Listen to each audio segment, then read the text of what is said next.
sun cream လိမ့်နေတယ်ဒါပေမဲ့မထိရဘူးဒါဆိုရင်ဘာကြောင့်လဲကျွန်တော်နဲ့အတူတူစစ်ကြည့်လိုက်ရအောင်ဘယ်ချက်တွေမှားနေလဲဆိုတာပထမချက်ပမာဏမလုံလောက်ဘူးဆိုရင် production ကာကွယ်မှုနှုန်းလျော့ကျပါတယ် re-apply 2နာရီမှ3နာရီကြာတိုင်းမှာပြန်လိမ့်ဖို့လိုပါတယ်တတိယအချက်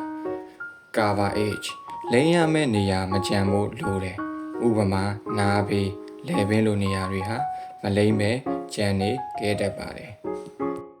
sun cream ဆိုတာ UV protection နေရောင်ခြည်မှကာကွယ်ပေးခြင်းပါမလိမ့်တဲ့နေ့တွေရှိရင် skin က UV damage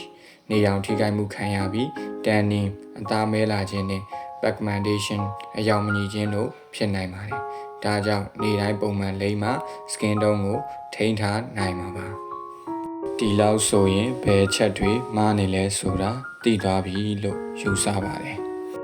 အားလုံးပဲဖြူဖွေးလာပါတော့အသားရည်ပိုင်ရှင်များဖြစ်ကြပါစေ